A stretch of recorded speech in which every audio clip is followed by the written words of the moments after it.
Street style pav bhaji అండి. ఈ పావ్ బాజీ మనం రోడ్ సైడ్ చాట్ బండి దగ్గర చూస్తూనే ఉంటాం కదా. ఈ పావ్ బాజీ అంటే మీలో ఎంతమందికి ఇష్టమో నాకైతే తప్పకుండా కామెంట్ చేసేయండి. అలాగే పావ్ బాజీ టేస్ట్ చాలా బాగుంటుంది. అప్పుడప్పుడైతే మనం బయట ఎప్పుడు తినేదానికన్నా కూడా ఇంట్లో ఇలా ప్రిపేర్ చేసుకొని తినడం చాలా బాగుంటుంది. అలాగే ఈ రెసిపీ అనేది బయట తీసుకోవడం కన్నా మనం ఇంట్లోనే చాలా హెల్తీగా, ఈజీగా, సింపుల్గా అయితే ఈ రెసిపీ అనేది చేసుకోవచ్చు.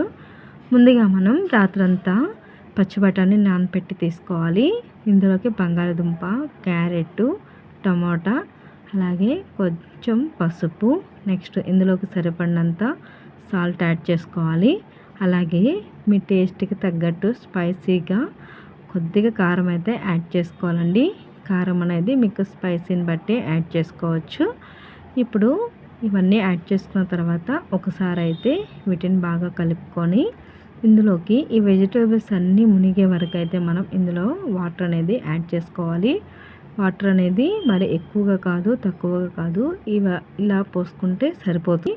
ఇప్పుడైతే మనం కుక్కర్ మూత పెట్టేసి ఒక 7-8 విజిల్స్ వచ్చే వరకు అయితే మనం ఈ రెసిపీని అనేది బాగా ఉడికించుకోవాలి. ఎక్కడ పలుకు అనేది లేకుండా.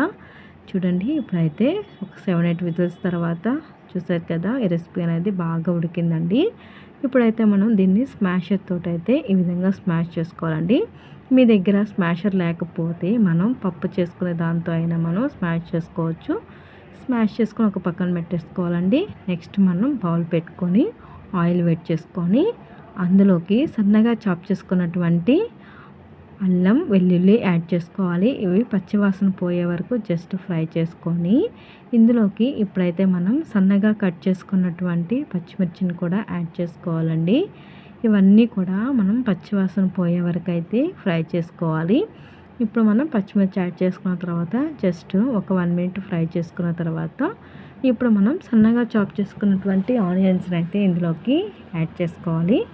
ఆనియన్స్ యాడ్ చేసుకున్న తర్వాత ఒకసారి అయితే మనం బాగా కలుపుకోవాలండి. ఇప్పుడు చూసారు కదా, ఈ విధంగా ఒకసారి బాగా కలుపుకున్న తర్వాత ఇప్పుడైతే మనం పావ్ బాజీ రెసిపీని అయితే స్మాష్ చేసుకున్నాం కదా, ఆ మిశ్రమం అయితే మనం ఇందులోకి యాడ్ చేసేసుకోవాలండి.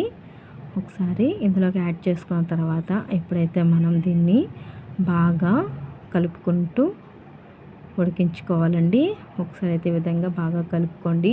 ఇది జస్ట్ ఒక 10 మినిట్స్ అయితే ఈ విధంగా ఉడికించుకోవాలండి. చాలా ఈజీగా అలాగే చాలా క్విక్గా అయిపోతుంది రెసిపీ అనేది.